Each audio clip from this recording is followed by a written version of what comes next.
Welcome to A9 TV. Prakasam జిల్లా Santhanuthalapadu MLA TGR Sudhakar బాబుపై జిల్లా కాంగ్రెస్ కమిటీ అధ్యక్షులు ఈదా సుధాకర్ రెడ్డి విరుచుకుపడ్డారు.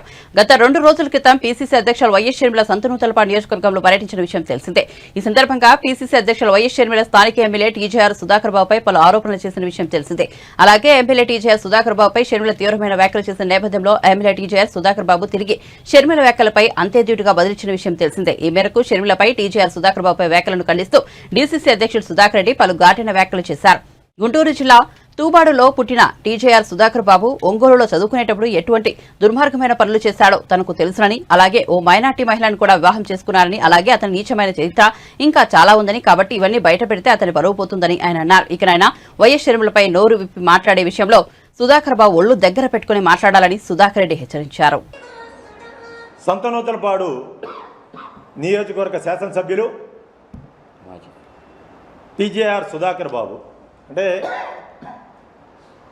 మొన్న మా పీసీసీ అధ్యక్షురాలు శ్రీమతి వైఎస్ షర్మిలారెడ్డి గారు జిల్లా పర్యటనలో భాగంగా సంతనూతలపాడు వచ్చినప్పుడు సంతనూతలపాడు ప్రజల అభిప్రాయం మేరకు ప్రజల నుంచి సేకరించినటువంటి సమాచారానికి అనుగుణంగా మరి గడిచినటువంటి 5 సంవత్సరాల్లో వైఎస్ఆర్ కాంగ్రెస్ పార్టీ ఎమ్మెల్యే ఏ రకమైనటువంటి అవినీతి చేశాడు ఆ నియోజకవర్గంలో, మరి ఆ అవినీతి చేయటం వల్లనే జగన్మోహన్ రెడ్డి గారు సొంత వైఎస్ఆర్ కాంగ్రెస్ పార్టీ నాయకులు, కార్యకర్తలు, అభిమానులు వాళ్ళందరి కంప్లైంట్స్ మేరకు ఇతను మాకొద్దు, ఇతనితోటి మేము పనిచేయలేం, ఇతనైతే కాంగ్రెస్ పార్టీకి వైఎస్ఆర్ కాంగ్రెస్ పార్టీకి డిపాజిట్లు కూడా రావు ఇక్కడ అనేటువంటి వాళ్ళ నియోజకవర్గ నాయకుల అభిప్రాయాల మేరకు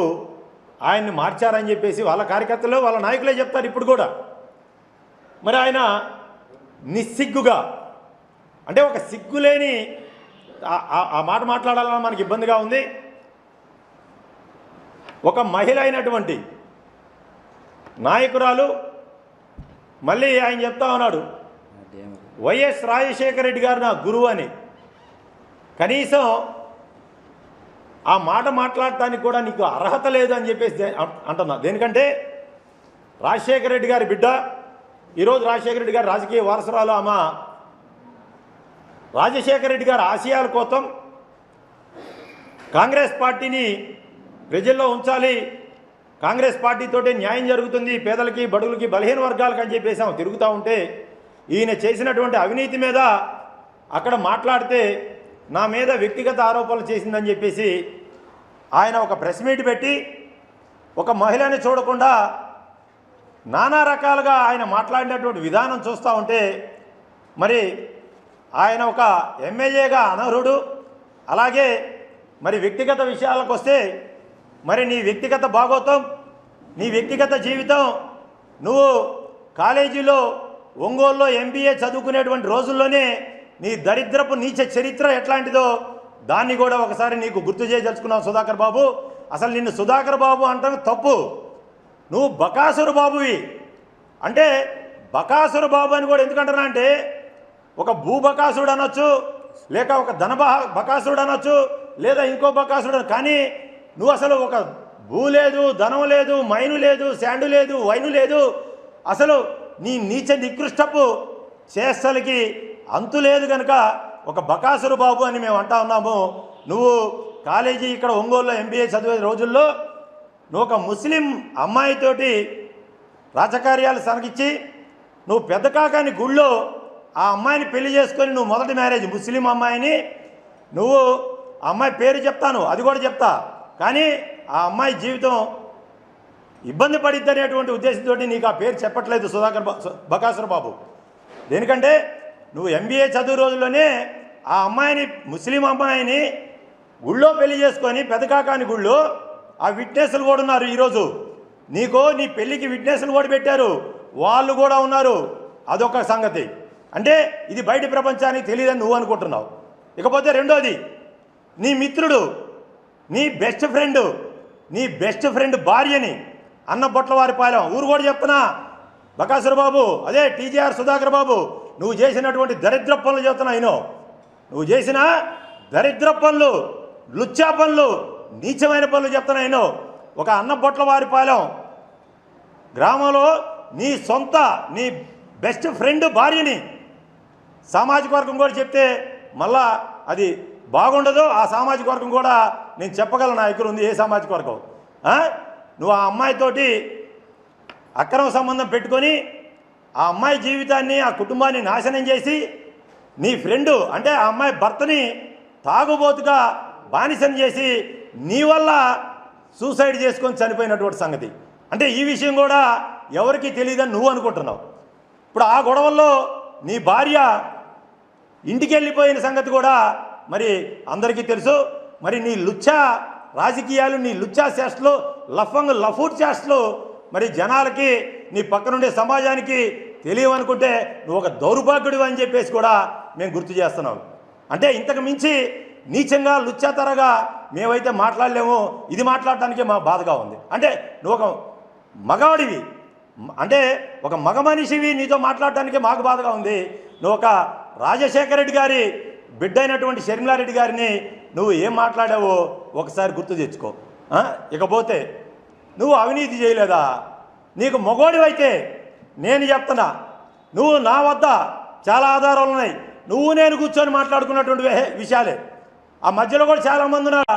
ఇది తీసేయి. దీని తర్వాత నువ్వు అనుకుంటున్నావు ఇళ్ల పట్టాల పంపిణీకి సంబంధించి పీగుడిపాడులో కూడా అంటే చాలా ఎకరాలు నువ్వు సేకరించావు నియోజకవర్గంలో, కానీ చాలా ఎకరాలు సేకరించావు. కానీ పీగుడిపాడు గ్రామం సంగతి నేను చెప్తా ఉన్నా. పీగుడిపాడులో నువ్వు ఎమ్మెల్యేగా జగన్మోహన్ రెడ్డి పట్టాల పంపిణీ విషయంలో నువ్వు చేసినటువంటి అవినీతి, నా మిత్రుల దగ్గర పొలం తీసుకొని, నా ఫ్రెండ్స్ దగ్గర పొలం తీసుకొని నువ్వు చేసినటువంటి ఒక్కొక్క ఎకరాకి 7 లక్షల రూపాయలు నువ్వు తీసుకోలేదా అని చెప్పేసి నేను ఛాలెంజ్ చేస్తున్నా.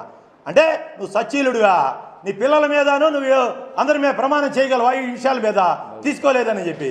అంటే నీకు బిడ్డలు, భార్య అనే మమకారం కూడా ఉండదు అనుకుంటున్నా. దేనికంటే నువ్వు ఒక మనిషివి కాదు, నువ్వు ఒక దున్నపోతు లేకపోతే ఇంకో జంతువు అన్నా కూడా అది కూడా సిగ్గుపడిద్ది. నువ్వు ఒక ఎమ్మెల్యేవి, కనీసం ఒక విజ్ఞతతోటి నేను ఒక ఎమ్మెల్యేని చట్టసభ సభ్యుడు అనేటువంటి ఒక విజ్ఞతతోటి నువ్వు మాట్లాడితే బాగుంటుంది అనుకుంటున్నాను. ఇకపోతే నువ్వు BCC అనేటువంటిది మొదట నీ స్కూలు ఎడ్యుకేషన్లో ఉన్నటువంటి సర్టిఫికెట్. నువ్వు ఎమ్మెల్యేగా పత్తిపాడు నియోజకవర్గం నుంచి పోటీ చేసినప్పుడు బై ఎలక్షన్లో దానికి జేడి శీలం గారి తమ్ముడు ఆయన రవిగౌడ ఆ సీటుకి పోటీ పడినప్పుడు ఆయన ఆ డాక్యుమెంట్లు తీసుకొచ్చేటువంటి సందర్భంలో తూబాడు స్కూల్లో నువ్వు ఆ డాక్యుమెంట్లు కూడా తగలబెట్టిన సంగతి నీకు గుర్తులేదనుకుంటా. అంటే నువ్వు క్రిస్టియన్ మైనారిటీ దీని కింద నువ్వు ఇదైపోయి తర్వాత ఎస్సీ కింద నువ్వు సీటు తెచ్చుకొని కూడా నువ్వు ఆ డాక్యుమెంట్ తగలబెట్టి ఈ పనులు చేస్తున్నావు. అంటే నీ చరిత్ర అనేది ఎవడికి తెలియదు అనుకుంటున్నావు. నువ్వు కాంగ్రెస్ పార్టీ గురించి మాట్లాడతావా? నువ్వు కాంగ్రెస్ పార్టీలో యువజన కాంగ్రెస్లో ఉన్నప్పుడు ఎన్ని లక్షలకి నువ్వు పార్టీ పదవులు అమ్ముకున్నావా ఆ సంగతి తెలీదా? నీ మీద ఎన్ని కంప్లైంట్లు బాలేదు, నువ్వు ఎంత దోచుకున్నావు అనేది ఎవరికి తెలీదా? నువ్వు రాజశేఖర రెడ్డి దగ్గర గారా కూర్చునేటువంటి విధానం, నువ్వు ఉండేటువంటి విధానం ఒకసారి గుర్తు తెచ్చుకో. నువ్వు అవసరమైతే కాళ్ళు పట్టుకుంటావు, లేదా కాళ్ళ సందులో కూడా దూరతావు. నీ నీచ చరిత్ర, నీ నీచ బుద్ధి అట్లాంటిది. మరి అటువంటి రాజశేఖర రెడ్డి గారు, నీకు రాజకీయ భిక్ష పెట్టినటువంటి రాజశేఖర రెడ్డి గారి బిడ్డ మీద నువ్వు ఈ విధంగా అబండాలు వేస్తున్నావు అంటే నువ్వు గురువుని చేసేవాడివి. అర్థమైందా? నీ దరిద్రపు లుచ్చా పనులతోటి, నీ దరిద్రపు మాటలతోటి నువ్వు మా నాయకురాలు షర్మిలారెడ్డి గారిని మాట్లాడటం అనేది మేము దాన్ని తీవ్రంగా ఖండిస్తున్నాం. ఈరోజు నీ నియోజకవర్గంలో నువ్వు ఎన్ని వందల కోట్ల రూపాయలు అవినీతి చేశావు అనేది ప్రతి ఒక్కడు చెప్తాడు. ఏం నువ్వు గుళ్ళకమ్మ ఒడ్డున ఆ రోడ్డు మీద ఎన్ని ఎకరాల ల్యాండ్ కొని నువ్వు గెస్ట్ హౌస్ కట్టుకున్నావు? ఆ ల్యాండ్లో ఉన్నటువంటి శాండ్ను మొత్తం కూడా, ఆ గుళ్ళకమ్మ శాండ్ను మొత్తం కూడా ఆడ గుట్టలుగా పేర్చి అమ్ముకున్నటువంటి పరిస్థితి లేదా? నువ్వు చుట్టుపక్కల ఉన్నటువంటి గ్రానైట్ క్వారీల్లో నువ్వు లారీ కింద అని చెప్పేసి నీ మనుషుల్ని పెట్టి నువ్వు తీసుకున్నటువంటి చరిత్ర లేదా? నీకు చేయలేదా ఈ లుచ్చా పనులన్నీ? నువ్వు చెప్పు. లిక్కర్ షాపుల్లో నైట్ వాచ్మెన్ల కింద ఉండటానికి నీ కార్యకర్తలు, నీ నాయకుల దగ్గర నుంచి నువ్వు ఎన్ని లక్షల రూపాయలు డిమాండ్ చేశావో మాకు తెలీదా? నీ పక్కన ఉన్నటువంటి నాయకులే, కార్యకర్తలే మాతో స్వయంగా చెప్పినటువంటి మాటలు. ఒక్కొక్క లిక్కర్ షాప్కి నువ్వు 2 లక్షల రూపాయలు డిమాండ్ చేసి వాళ్ళ దగ్గర తీసుకోలేదా? మరి ఇంత లుచ్చా పనులకి, లఫంగు పనులకి, అవినీతికి పాల్పడినటువంటి నువ్వు మా నాయకురాల గురించి మాట్లాడేటువంటి అర్హత లేదని చెప్పేసి మేము తెలియజేస్తూ, నువ్వు ఇటువంటి లుచ్చా పనులు చేయబట్టే జగన్మోహన్ రెడ్డి గారు ఆ నియోజకవర్గ ప్రజలు కూడా చీకొట్టి నిన్ను బయటికి పంపించారు. కనుక నీకు గతి లేక, గత్యంతరం లేక, వేరే పార్టీలో ఎవడు చేర్చుకోలేక నీ లుచ్చా బుద్ధికి ఎవరు కూడా ముందుకు రాలా. ఇంకొక సంగతి చెప్తా ఉన్నా, సిగ్గు కూడా అసలు సిగ్గుపడిద్ది. అసలు సిగ్గుపడింది నేను దేనికంటే, నువ్వు మహిళా నాయకురాలు, ప్రజాప్రతినిధులు నీ నియోజకవర్గంలో ఉంటే వాళ్ళతోటి అసభ్యకరంగా ప్రవర్తిస్తే నిన్ను చెప్పులతో కొట్టి నీ కారు అద్దాలు, ఇల్లు ధ్వంసం చేసినటువంటి పరిస్థితిని కూడా నువ్వు మర్చిపోయావా సుధాకర్ బాబు అని చెప్పేసి నేను గుర్తు చేస్తా ఉన్నా. నువ్వు చేసినటువంటి లుచ్చా పనికి నిన్ను భయంకరంగా కొట్టి, అంటే ఇంక తిట్టలేక నేను ఆ మాట ఓడుతున్నా, కొట్టి నిన్ను చండాలంగా చేసిన తర్వాత మరి ఆ సంగతులు కూడా నువ్వు మర్చిపోయావంటే కాళ్ళు పట్టుకొని క్షమాపణ చెప్పినటువంటి నీ నీచ చరిత్ర, ఒక ఎమ్మెల్యేగా ఉండి, ఒక చట్టసభ సభ్యుడిగా ఉండి ఇంత దగురుబాటి లుచ్చా పనులకు చేసినటువంటి నువ్వు ఒక లుచ్చగాడు అని చెప్పేసి మేము తెలియజేస్తూ, బేషరతుగా నువ్వు వాటిని వెనక్కి తీసుకో, లేకపోతే నీ జీవితాన్ని నువ్వే నాశనం చేసుకున్నట్టు అయిద్దని చెప్పేసి మేము తెలియజేస్తూ, నువ్వు చేసినటువంటి తీవ్ర ఆరోపణలకి ఖండిస్తూ, మరి కాంగ్రెస్ పార్టీ తరఫున ఇంకొకసారి నువ్వు ఇటువంటి మా నాయకురాల్ని ఇంకో పరంగా మాట్లాడితే నీకు ఒళ్ళు హోనం చేసే పరిస్థితి కూడా త్వరలోనే ఉంటుందని చెప్పి కూడా మేము తెలియజేస్తా ఉన్నాం.